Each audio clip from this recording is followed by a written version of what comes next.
മൂട്ട അഴിമതി കേസിൽ ഇഡിക്കെതിരെ കടുത്ത വിമർശനവുമായി സുപ്രീം കോടതി. ഇഡി എന്തിനാണ് രാഷ്ട്രീയമായി ഉപയോഗിക്കുന്നതെന്ന് കോടതി ചോദിച്ചു. കർണാടക മുഖ്യമന്ത്രി സിദ്ധരാമയ്യയുടെ ഭാര്യ പാർവതിക്ക് നൽകിയ ഇഡി നോട്ടീസ് റദ്ദാക്കിയ തീരുമാനം ശരിവെച്ച കോടതി വോട്ടർമാർക്കിടയിൽ രാഷ്ട്രീയ പോരാട്ടം നടക്കട്ടെ എന്നും പറഞ്ഞു. PR അരവിന്ദ് വിവരങ്ങളുമായി. അരവിന്ദ്, എന്താണ് കോടതിയുടെ കമന്റ്?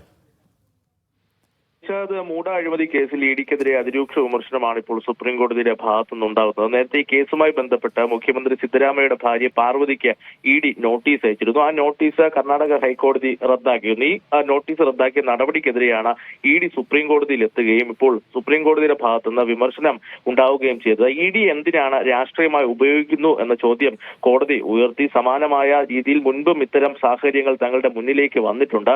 ഇനിയും കൂടുതൽ തങ്ങളെ കൊണ്ട് പറയിക്കരുതെന്ന വിമർശനമാണ് ഇപ്പോൾ ചീഫ് ജസ്റ്റിസ് അധ്യക്ഷയായ ബെഞ്ചിന്റെ ഒരു നിർദ്ദേശം ഉണ്ടായിരിക്കുന്നത്. വോട്ടർമാർക്കിടയിൽ രാഷ്ട്രീയ പോരാട്ടം നടക്കട്ടെ എന്നും ആ കോടതി ചൂണ്ടിക്കാണിച്ചു. തുടർന്ന് ഹർജി പിൻവലിക്കുവാൻ കേന്ദ്ര സർക്കാർ ആവശ്യപ്പെടുകയും പക്ഷേ ഈ ഹർജി തള്ളിയതായി ഇപ്പോൾ സുപ്രീം കോടതി അറിയിക്കുകയും ചെയ്തിരിക്കുകയാണ്. എന്തായാലും നമുക്കറിയാം, നേരത്തെ ഇത്തരത്തിൽ സിദ്ധരാമയ്യയുടെ ഭാര്യ മൈസൂർ അർബൻ ഡെവലപ്മെന്റ് അതോറിറ്റിയുടെ ഭൂമി അനധികൃതമായി കയ്യേറിയെന്നതായിരുന്നു ഒരു ആരോപണം ഉണ്ടായിരുന്നത്. കർണാടക ഹൈക്കോടതി നോട്ടീസുകൾ റദ്ദാക്കിയിരുന്നു. അതിനെതിരെ സുപ്രീം കോടതിയിൽ എത്തിയപ്പോഴാണ് ഇഡിക്ക് കടുത്ത വിമർശനം ഉണ്ടായിരിക്കുന്നത്. ശരി.